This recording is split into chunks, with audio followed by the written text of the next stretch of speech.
Psalm 6-7, for the director of music, with stringed instruments, according to Sheminith, a psalm of David.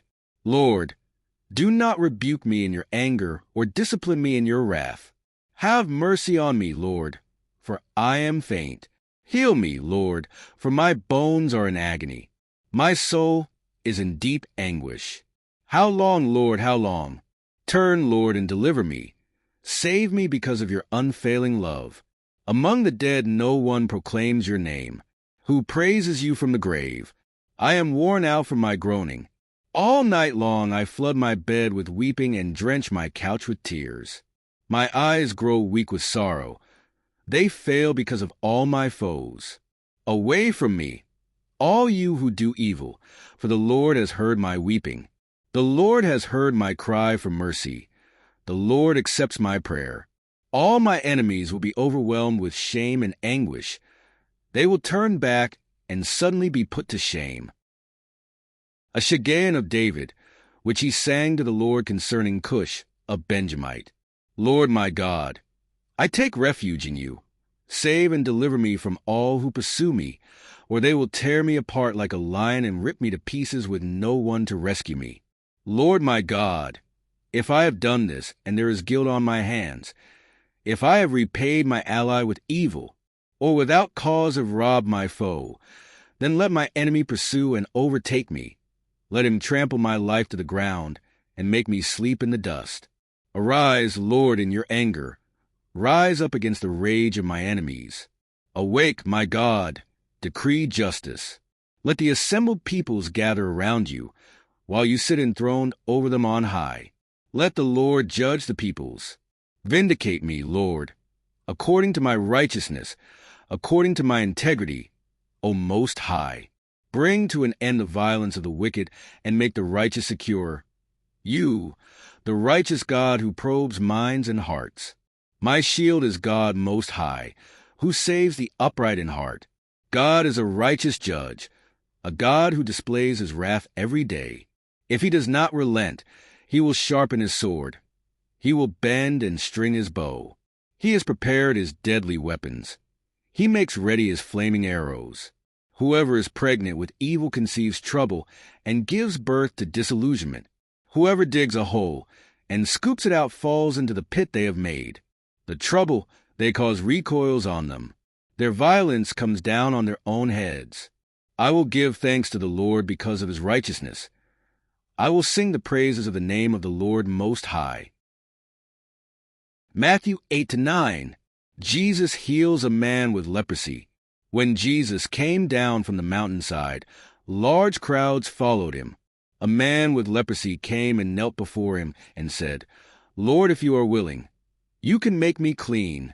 Jesus reached out his hand and touched the man. I am willing, he said. Be clean. Immediately he was cleansed of his leprosy. Then Jesus said to him, See that you don't tell anyone, but go, show yourself to the priest, and offer the gift Moses commanded, as a testimony to them. The faith of the centurion. When Jesus had entered Capernaum, a centurion came to him, asking for help.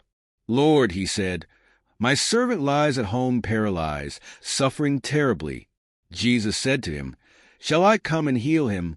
The centurion replied, Lord, I do not deserve to have you come under my roof, but just say the word, and my servant will be healed.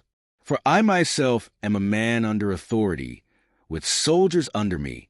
I tell this one, Go, and he goes, and that one, Come, and he comes. I say to my servant, Do this, and he does it. When Jesus heard this, he was amazed and said to those following him, Truly I tell you, I have not found anyone in Israel with such great faith. I say to you that many will come from the east and the west, and will take their places at the feast with Abraham, Isaac, and Jacob in the kingdom of heaven. But the subjects of the kingdom will be thrown outside, into the darkness, where there will be weeping and gnashing of teeth. Then Jesus said to the centurion, Go, let it be done just as you believed it would. And his servant was healed at that moment. Jesus heals many. When Jesus came into Peter's house, he saw Peter's mother-in-law lying in bed with a fever. He touched her hand, and the fever left her. And she got up and began to wait on him. When evening came, many who were demon-possessed were brought to him, and he drove out the spirits with a word and healed all the sick. This was to fulfill what was spoken through the prophet Isaiah. He took up our infirmities and bore our diseases.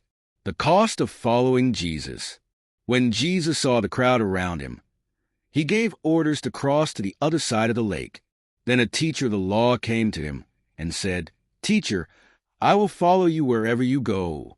Jesus replied, "Foxes have dens and birds have nests, but the Son of Man has no place to lay his head." Another disciple said to him, "Lord, first let me go and bury my father." But Jesus told him, "Follow me, and let the dead bury their own dead." Jesus calms the storm, then he got into the boat, and his disciples followed him. Suddenly a furious storm came up on the lake, so that the waves swept over the boat. But Jesus was sleeping. The disciples went and woke him, saying, "Lord, save us. We're going to drown." He replied, "You of little faith, why are you so afraid?" Then he got up and rebuked the winds and the waves, and it was completely calm. The men were amazed and asked, "What kind of man is this? Even the winds and the waves obey him." Jesus restores 2 demon-possessed men. When he arrived at the other side in the region of the Gadarenes, 2 demon-possessed men coming from the tombs met him. They were so violent that no one could pass that way. "What do you want with us, Son of God?" they shouted. "Have you come here to torture us before the appointed time?" Some distance from them a large herd of pigs was feeding. The demons begged Jesus, "If you drive us out, send us into the herd of pigs." He said to them, "Go." So they came out and went into the pigs, and the whole herd rushed down the steep bank into the lake and died in the water. Those tending the pigs ran off, went into the town, and reported all this, including what had happened to the demon-possessed men. Then the whole town went out to meet Jesus, and when they saw him, they pleaded with him to leave their region. Jesus forgives and heals a paralyzed man. Jesus stepped into a boat, crossed over, and came to his own town. Some men brought to him a paralyzed man, lying on a mat. When Jesus saw their faith, he said to the man, "Take heart, son, your sins are forgiven." At this some of the teachers of the law said to themselves, "This fellow is blaspheming." Knowing their thoughts, Jesus said, "Why do you entertain evil thoughts in your hearts? Which is easier, to say, 'Your sins are forgiven,' or to say, 'Get up and walk'? But I want you to know that the Son of Man has authority on earth to forgive sins." So he said to the paralyzed man, "Get up, take your mat and go home."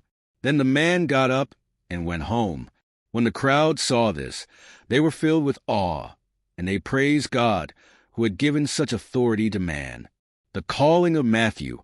As Jesus went on from there, he saw a man named Matthew sitting at the tax collector's booth. "Follow me," he told him, and Matthew got up and followed him.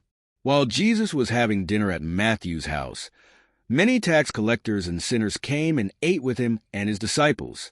When the Pharisees saw this, they asked his disciples, "Why does your teacher eat with tax collectors and sinners?" On hearing this, Jesus said, "It is not the healthy who need a doctor, but the sick. But go and learn what this means. I desire mercy, not sacrifice, for I have not come to call the righteous, but sinners." Jesus questioned about fasting. Then John's disciples came and asked him, "How is it that we and the Pharisees fast often, but your disciples do not fast?" Jesus answered, "How can the guests of the bridegroom mourn while he is with them?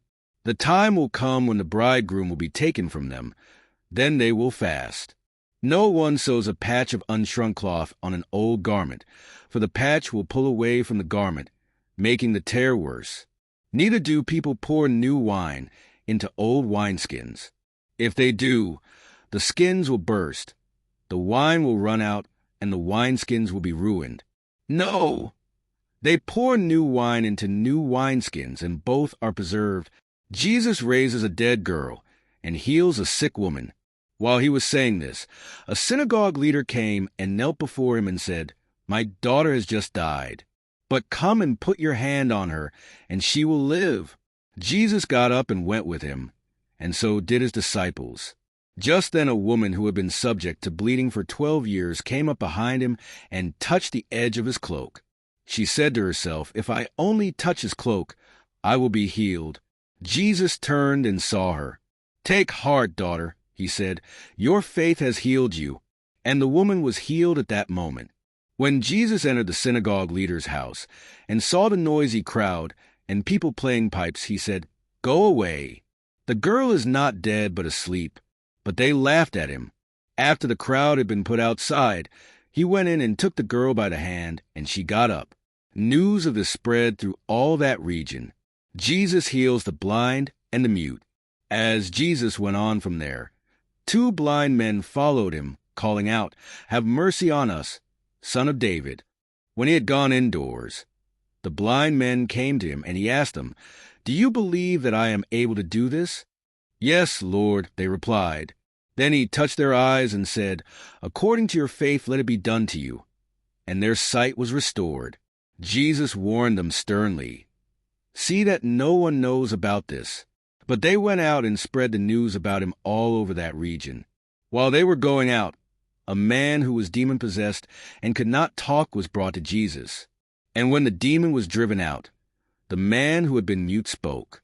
The crowd was amazed and said, "Nothing like this has ever been seen in Israel." But the Pharisees said, "It is by the prince of demons that he drives out demons.